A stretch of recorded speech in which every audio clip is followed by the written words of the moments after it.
Hello everyone and welcome back to my channel Science Simplified Notes. Our today's topic is chapter Metals and Non-Metals of class 8th. So before we start, just subscribe to my channel and hit the bell icon. So let's get started. Now what is metal? Metal क्या होता है? Any material which is hard, shiny, malleable and ductile, sonorous and good conductors of heat and electricity are called metals. ये जो सारे terms है वो हम one by one इस चैप्टर में पढ़ेंगे. तो जब हम पढ़ेंगे तब आपको ये सारे जो वर्ड्स है वो क्लियर हो जाएंगे कि डक्टाइल क्या होता है, सोनोरस क्या होता है, गुड मेलिएबल क्या होता है. ठीक है, आपको सिर्फ अभी ये लर्न करना है कि जो सभी मेटल जो जिसमें ये सारी क्वालिटीज़ होती है, मेलिएबिलिटी, डक्टिलिटी, सोनोरस और good conductor of heat and electricity, वो क्या होते हैं? मेटल्स होते हैं. ठीक है, और जिसमें नहीं होती है वो क्या होते हैं? नॉन मेटल्स होते हैं. अब मेटल्स के एग्जांपल्स है iron, copper, aluminium, calcium, magnesium, gold, silver. ये सब क्या है? मेटल्स है. अब हम पढ़ेंगे नॉन मेटल्स. नॉन मेटल्स क्या होते हैं? जो बहुत सॉफ्ट होते हैं, नॉन लस्टरस होते हैं. नॉन लस्टरस मतलब शाइनी नहीं होते, बहुत ही डल होते हैं अपीयरेंस में. और उसके साथ में वो नॉन मेलिएबल होंगे, नॉन सोनोरस होंगे, नॉन डक्टाइल होंगे, bad conductor of heat and electricity होते हैं. Bad conductor of heat and electricity मतलब जिसमें से कि करंट पास नहीं होता है. Good conductor of heat and electricity में करंट पास होता है, बैड कंडक्टर में नहीं होता है. तो ये सारी के सारी जिसमें क्वालिटीज़ होती है वो नॉन मेटल्स होते हैं.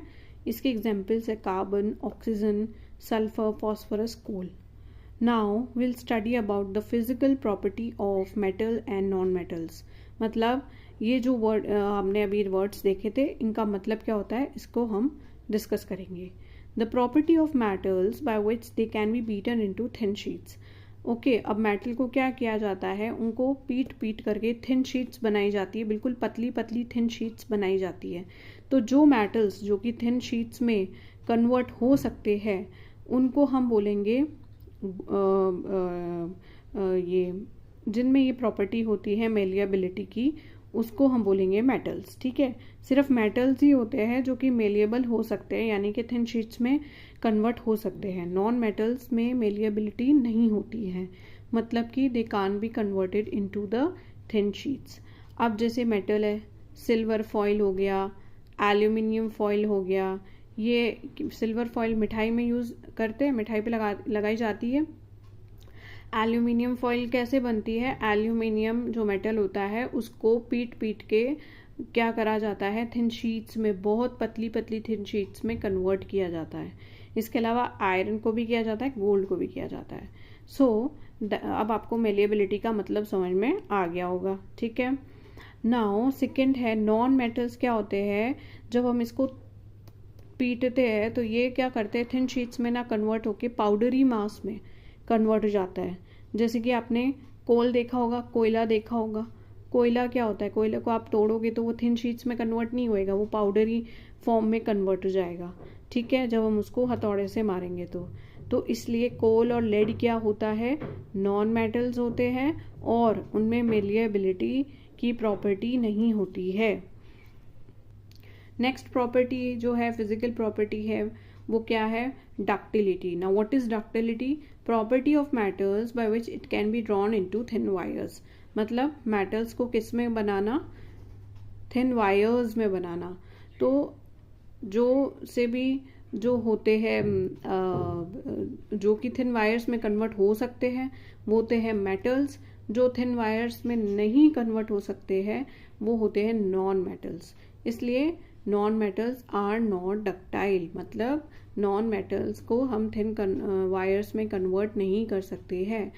अब कौन कौन से ऐसे मेटल्स होते हैं जिसको हम ये थिन वायर्स में कन्वर्ट कर सकते हैं? इसके एग्जांपल है एल्यूमिनियम के वायर्स, एल्यूमिनियम, कॉपर.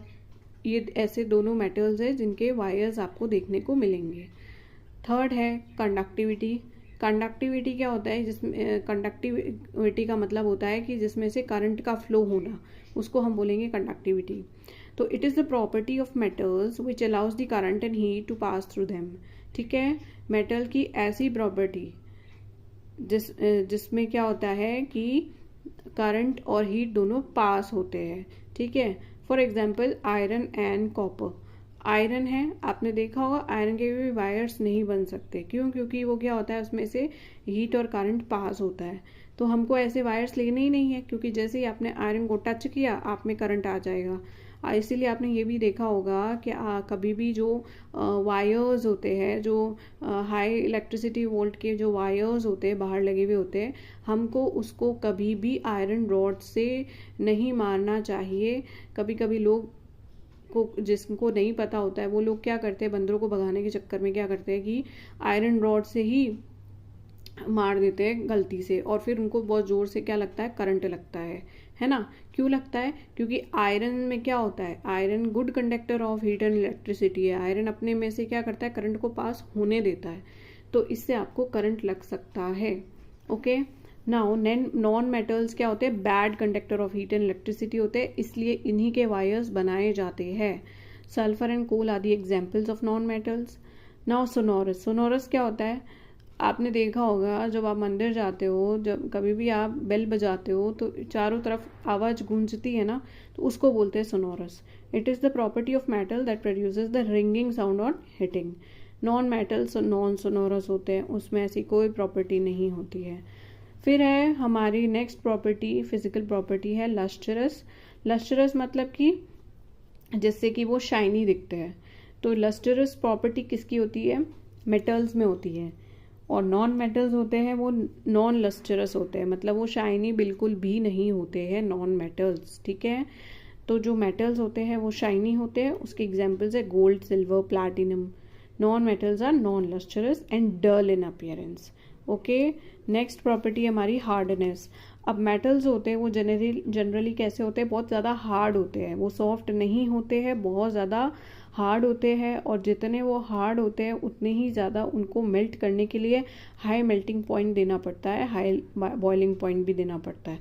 ठीक है, दो they have the high melting point and the boiling point. Example again iron, gold and silver. Okay, ये जनरल एग्जाम्पल्स है, आपको लर्न करने की भी ज़रूरत नहीं होगी। We all know that iron है, गोल्ड है, सिल्वर है, वो क्या होते हैं, हार्ड ही होते हैं। शाइनी कैसे, शाइनी में अगर अपन देखें तो गोल्ड और सिल्वर क्या होते हैं, शाइनी ही होते हैं। तो ये ऐसे एग्जाम्पल्स हैं जिसको आपको बस ध्यान रखने की बात है। ओके, नाउ जो नॉन मेटल्स होते हैं वो क्या होते हैं, सॉफ्ट होते हैं, और उनका बहुत ही क्या होता है, low melting and boiling point होता है। Now we will discuss about the exceptions. हमने नॉन मेटल और मेटल्स की फिजिकल प्रॉपर्टीज़ तो डिस्कस कर ली, पर कुछ मेटल्स और नॉन मेटल्स एक्सेप्शंस होते हैं जो कि अपने जो फिजिकल प्रॉपर्टीज़ होते हैं उनको फॉलो नहीं करते हैं। For example sodium and potassium क्या होते हैं, मेटल्स होते हैं, पर वो मेटल होके भी हार्ड नहीं होके सॉफ्ट होते हैं। अभी हमने बताया कि मेटल्स क्या होंगे, जनरली हार्ड होते हैं, पर ये जो सोडियम और पोटेशियम है ये कैसे मेटल्स है, सॉफ्ट होते हैं, इनको हम नाइफ से भी कट कर सकते हैं। नेक्स्ट एक्सेप्शन है मर्करी। मर्करी क्या होता है, हमें ये पता है कि जनरली मेटल्स कैसे होते हैं, सॉलिड होते हैं, पर मर्करी एक ऐसा मेटल है जो कि लिक्विड स्टेट में होता है रूम टेम्परेचर पे।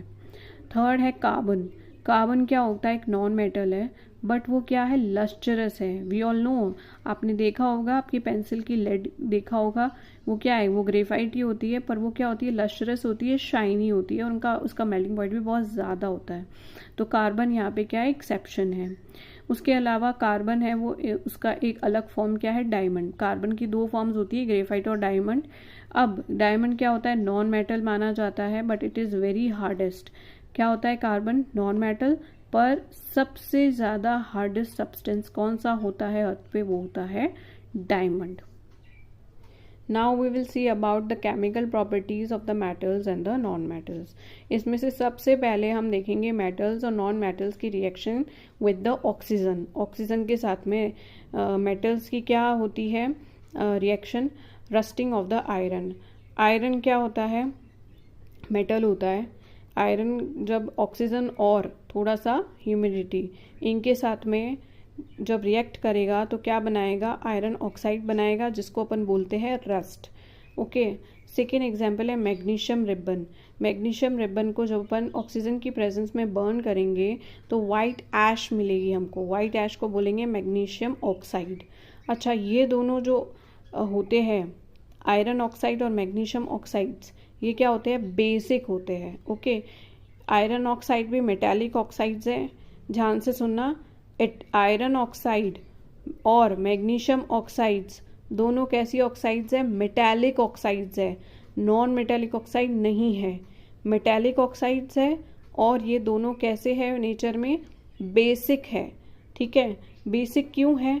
क्योंकि जब हमने इन दोनों ऑक्साइड्स को वाटर में डिज़ोल्व किया तो इन्होंने रेड लिटमस पेपर को ब्लू में कन्वर्ट कर दिया। That's why we can say that iron oxide और मैग्नीशियम ऑक्साइड्स कैसे हैं? बेसिक है नेचर में। अब यहाँ पे वही बात लिखी हुई है, magnesium oxide when dissolve in water turns the red litmus into blue indicating a basic solution. इसके अलावा एक और थर्ड एग्जाम्पल है, वो है कॉपर का। कॉपर को हमने किसमें कन्वर्ट किससे रिएक्ट करवाया था? थोड़ा सा वाटर एंड CO2 की प्रेजेंस में ऑक्सीजन से करवाया तो हमको कॉपर हाइड्रोक्साइड और क्या मिला हमको? कॉपर कार्बोनेट मिला। ओके।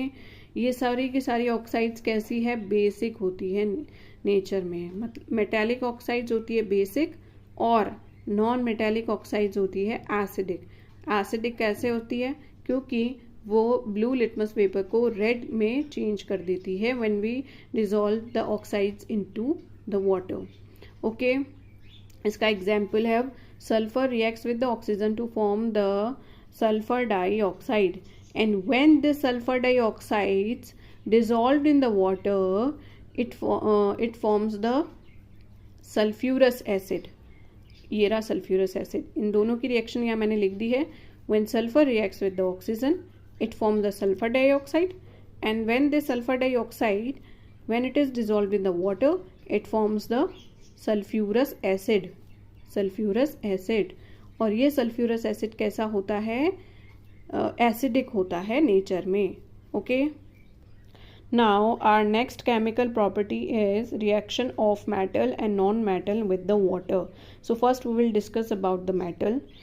कुछ मेटल है वो वाटर से बहुत ही विगरसली रिएक्ट करते हैं और कुछ मेटल्स होते हैं वो वाटर से बहुत ही आराम से रिएक्ट करते हैं। अब जैसे कि सोडियम है, वो उसको पानी में जब आप डालोगे तो बहुत ही विगरसली मतलब कि बहुत ही धमाकेदार से वो क्या करेगा?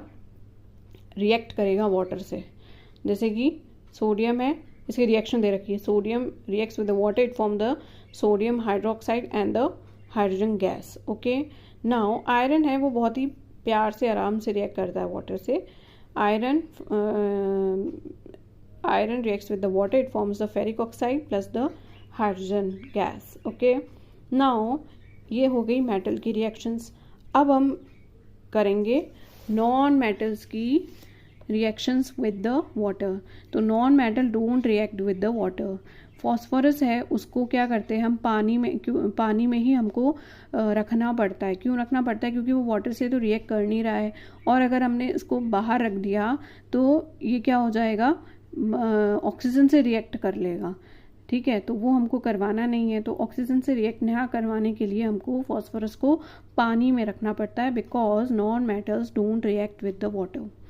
नाउ थर्ड केमिकल प्रॉपर्टी हमारी reaction with the acid. Now first है मेटल कैसे रिएक्ट करता है एसिड से? मेटल रिएक्ट करता है एसिड से to produce the hydrogen gas, और इस हाइड्रोजन गैस ये जब प्रोड्यूस होगी एक पॉप साउंड के साथ में आएगी ये। ठीक है। जैसे कि जिंक है, when it reacts with the hydrochloric acid what we get the zinc chloride and the hydrogen gas. और ये हाइड्रोजन गैस जब इवॉल्व होगी it will evolve with a pop sound। okay, and non-metals don't react with the acids। now reaction with the bases। metal react करते हैं bases से to produce the hydrogen gas। non-metals ज़्यादातर react नहीं करते हैं bases से। okay, now here are some of the displacement reactions। displacement reaction क्या होता है? जहाँ पे एक कंपाउंड है, CuSO4 क्या एक कंपाउंड है। कंपाउंड मतलब यहाँ पे क्या है? दो चीज़ है। यहाँ पे कॉपर भी है और सल्फर डाइऑक्साइड भी है। तो इसको जब इसमें क्या होता है, 2 कंपाउंड होते हैं इसमें, तो जो मोस्ट रिएक्टिव मेटल होता है वो डिस्प्लेस करता है लेस रिएक्टिव मेटल को फ्रॉम इट्स कंपाउंड। अब जैसे कि CuSO4 है, ओके, अब when it will react with the zinc, तो जिंक ज़्यादा रिएक्टिव होता है, तो जिंक क्या करता है, कॉपर को हटा देता है, डिस्प्लेस कर देता है यहाँ से और खुद आ जाता है यहाँ पे, ठीक है। तो अब ये क्या बन गया, ZnSO4 एंड द कॉपर है वो हट गया है, ठीक है। अब है जैसे ये CuSO4 है एंड द आयरन है, आयरन ज़्यादा रिएक्टिव है कॉपर के कंपैरिजन में, तो आयरन इसको क्या करेगा, रिप्लेस कर देगा और क्या बना देगा, FeSO4 बना देगा, ओके। नाउ अब जैसे कि ये रिएक्शन है ZnSO4 और कॉपर की, तो जो कॉपर है यहाँ पे, वो यहाँ पे कोई रिएक्शन नहीं होगी, क्यों नहीं होगी, क्यों यहाँ पे रिएक्शन नहीं होगी, बिकॉज जिंक पहले से ही यहाँ पे क्या है, बहुत ज़्यादा रिएक्टिव है कंपेयर टू कॉपर, कॉपर यहाँ पे लेस रिएक्टिव है, तो वो उसको हटा ही नहीं पाएगा जिंक को, है ना, तो इसलिए यहाँ पे कोई भी रिएक्शन नहीं होगी। Less reactive metal can't displace the more reactive metal. Now we'll discuss about some of the uses of metals and the non-metals.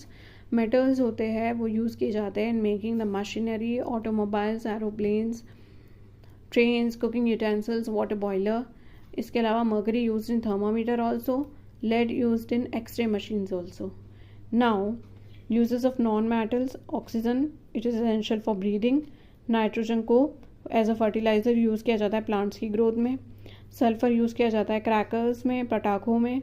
Iodine solution जो कि पर्पल सॉल्यूशन होता है, जो कि वाउंड्स पे लगाया जाता है हॉस्पिटल्स में as an antiseptic. Okay, so this was all about this chapter. For more such notes, you can just subscribe to my channel, Science Simplified Notes. Till then, keep learning and all the best. Bye bye.